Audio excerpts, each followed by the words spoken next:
LP1 Seminar for FN 6350 Finance Class. Part 1 of 3, Legal Forms of Businesses. There are 4 types of businesses: sole proprietorship, partnership, LLC, and corporation. Sole proprietorship make up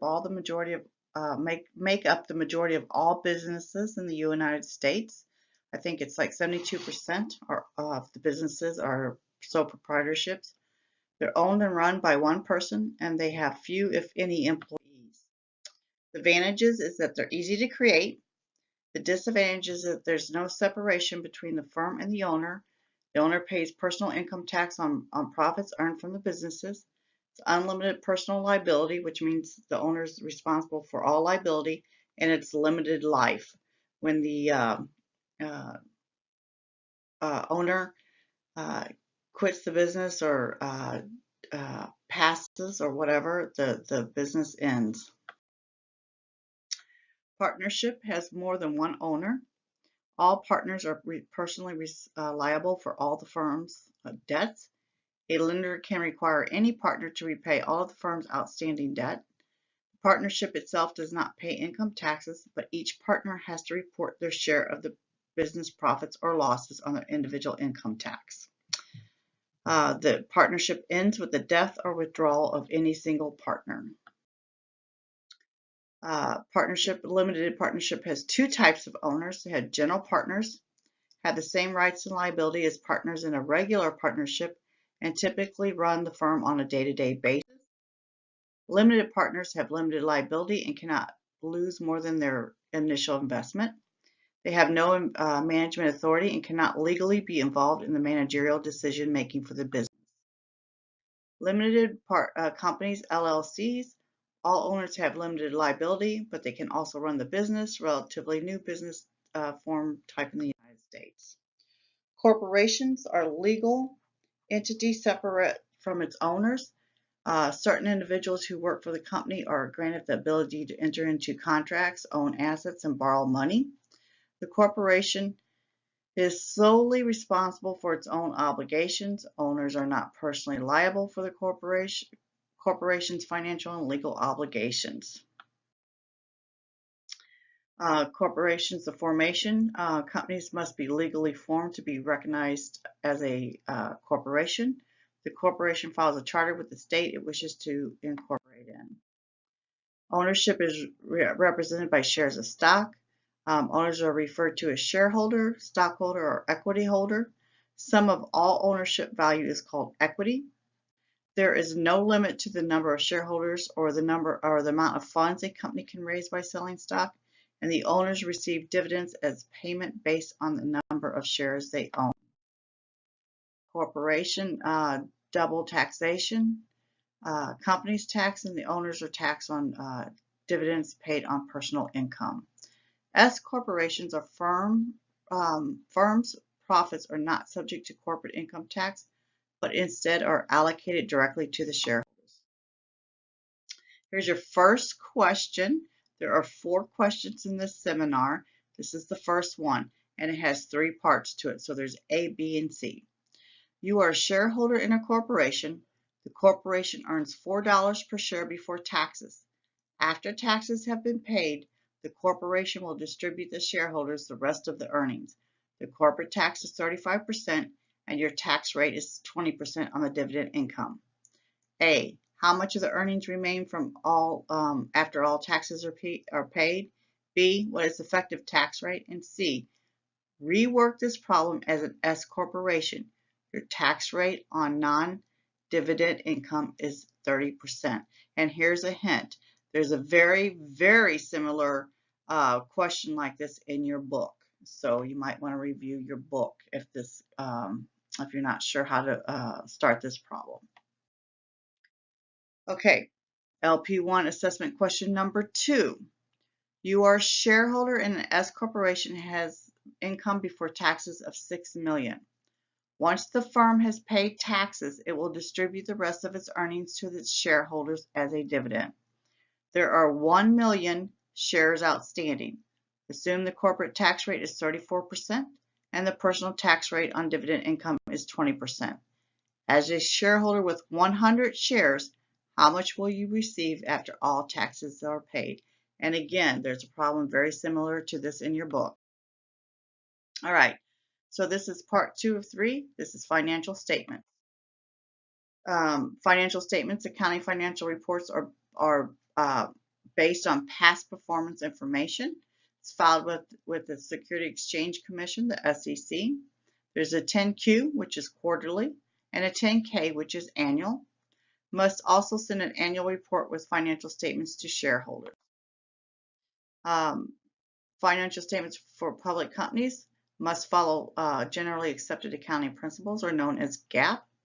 They have to be audited. Financial statements are audited by neutral third party. There's 4 types. You have the balance sheet, the income statement, the statement of cash flows, and statement of stockholders' equity. The balance sheet equation, and this is your accounting equation. If you've ever had to take an accounting course, I'm guessing that you have to before you take the finance course. The basic accounting equation is assets equals liabilities plus stockholders' equity. So our assets are what the company owns, the liabilities are what the company owes, and stockholders' equity is the difference between the value of the firm's assets and its liabilities. That's why they call it a balance sheet. The assets, now look at this equation, assets equals liabilities plus stockholders' equity. All right, so liabilities and stockholders' equity has to equal the assets, or your balance sheet isn't balanced. Assets, current assets, cash are expected to be turned into cash in the next year. Items are considered to be liquid. Some examples are cash, marketable securities, accounts receivables, inventories. Other current assets are, for example, prepaid expenses. Long-term assets are things like net property, plant, and equipment, or you may have heard it referred to as PP&E. Depreciation and accumulated depreciation. Book value. Book value equal acquisition cost minus accumulated depreciation. Goodwill and intangible assets, such as amortization. Other long-term assets, example would be investments in long-term securities. Liabilities, current liabilities is due within the next year. The word current in accounting is usually reflected as 1 year or less. Accounts payable, short-term debt, notes payable, current maturities of long-term debt, other current liabilities such as taxes payable and wages payable. Liabilities, long-term debt, capital leases, and deferred taxes. Stockholders' equity is the book value of equity, book value of assets minus the book value of liabilities. It could be negative. The market value versus book value. The market value of equity, or market capitalization, market price per share times the number of shares outstanding, cannot be negative and often differs from the book value. It is different what the market value is as compared to the book value. So market value versus book value. Market to book ratio, price to book ratio. So market to book ratio is the market value of the equity divided by the book value of the equity. Value stocks have a low market to book value. Growth stocks have a high market to book value. Enterprise value, or total enterprise value, TEV, measures the overall economic value of a company. It compares 2 companies with different levels of debt, and it's used to analyze potential takeover. Enterprise value is the market value of equity plus debt minus cash, and we're going to talk about a little bit more in ratios. Income statement reports net income for a period in time. It's revenue minus expenses equals net income, or the bottom line. It's also referred to as earnings statement or a profit and loss statement. When you take the income statement, you break it down, you're going to have total revenues, or the sales, minus cost of sales. That's our gross profit. Gross profit minus operating expenses, such as selling, general and administrative expenses, research and development, or R&D, and depreciation equal income, operating income. Operating income plus or minus other income expenses equals earnings before interest and taxes, known as EBIT. EBIT plus or minus interest incomes divided by expenses is equals pre-tax incomes. Pre-tax incomes minus tax equal net income, and earnings per share, EPS. EPS is the net income divided by our shares outstanding. Cash flow statement. The cash flow statement reports the cash generated and used during a specific time. The cash flow statement reports the cash generated and used in three different sections or categories. You have operating, financing, and investing. Operating activities. Adjust net income by all non-cash items related to operating activities and changes in net working capital. Depreciation, you're going to add the amount of depreciation. Accounts receivable, you're going to deduct the increases. Accounts payable, you're going to add the increases. And inventories, you're going to deduct the increases. Investment activities are capital expenditures, buying or selling marketable securities. Financing activities are payment of dividends. Retained earnings equal net income minus dividends, and changes in borrowings. Okay, so here's your third question. Troy Company had an additional $2 million depreciation expense in 2016. If Troy's tax rate on pre-tax income is 25%, what should the impact of this expense be on Troy's earnings?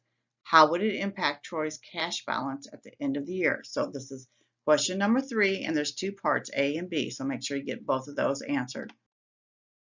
Okay, so the final financial statement, statement of stockholders' equity. Change in stockholders' equity equals retained earnings plus net sales of stock equal net income minus dividends plus sales of stock minus repurchase of stock. All right, so this is part 3 of 3. We're talking about ratios. We have profitability ratios, liquidity ratios, working capital ratios, interest coverage ratios, leverage ratios, valuation ratios, and operating returns. So profitability ratios assesses a business' ability to generate earnings compared to its expenses and other relevant costs. Gross margin equals gross profit divided by sales. Operating margin is operating income divided by sales. EBIT margin is EBIT divided by sales. Remember, EBIT is earnings before interest and taxes. And net profit margin is net income divided by sales. Working capital ratios measure a firm's ability to pay off its current liabilities with current assets. You have accounts receivable days is accounts receivable divided by account daily sales. Accounts payable days equals accounts payable divided by average daily cost of sales.